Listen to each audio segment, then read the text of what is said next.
Hey, Dr. Schmidt here, and let's take 5 to talk about skin resurfacing. So to start with, who is a good candidate?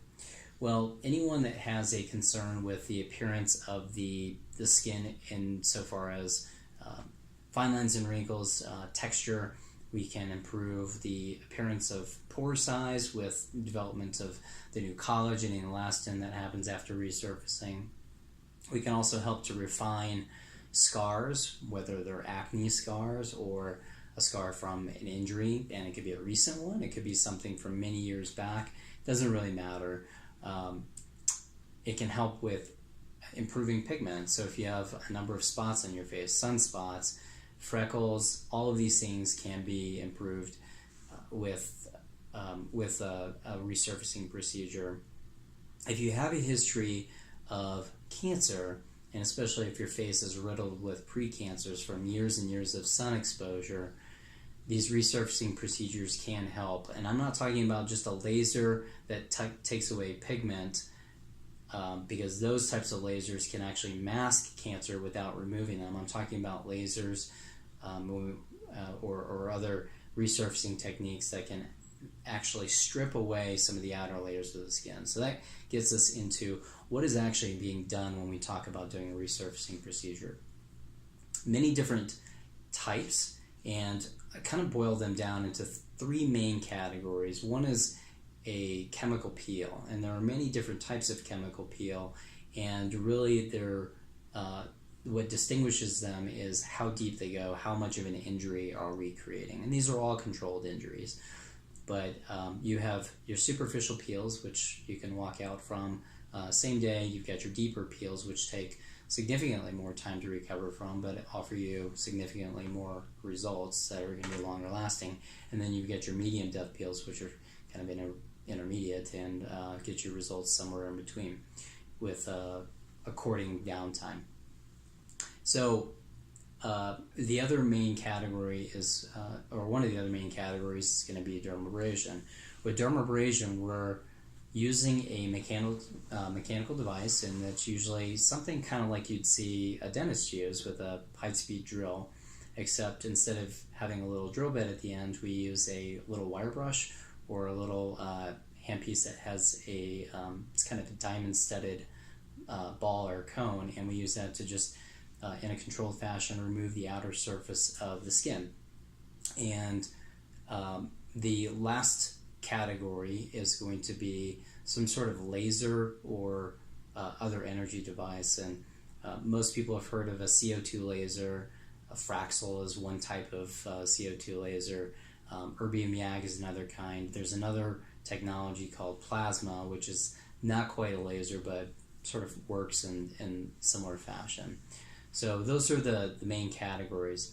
Now, as far as how long the procedure takes, really that depends on what areas are being treated.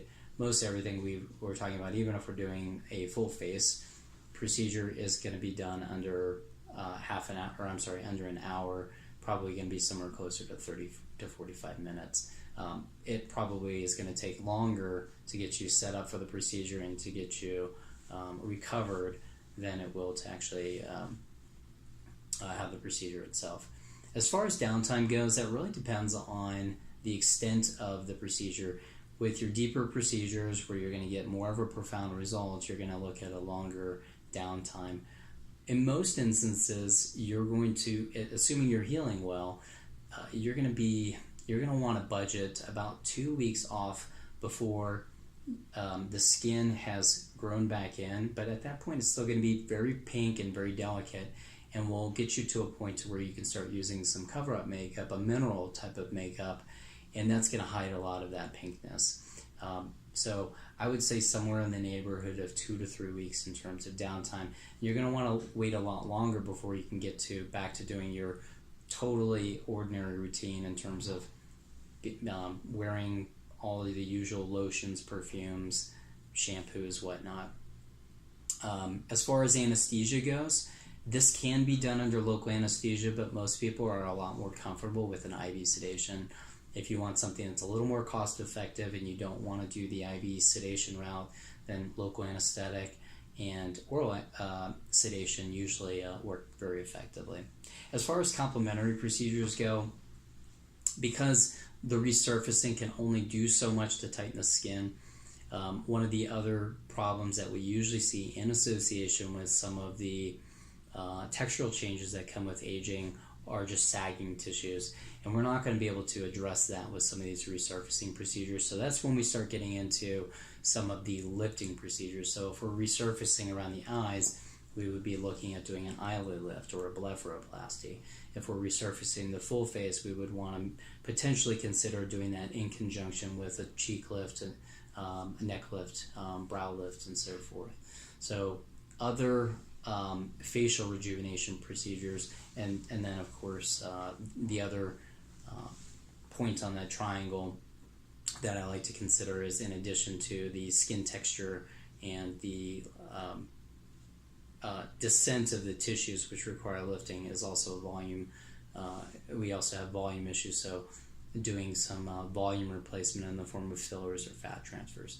So those are some of the complementary procedures to consider when doing the eye lift, lower eyelid lift. So hopefully that answers some of your basic questions as far as that procedure goes. If you want further information, please reach out to us. We'd be happy to talk to you further in consultation. Until then, hope you have a great day.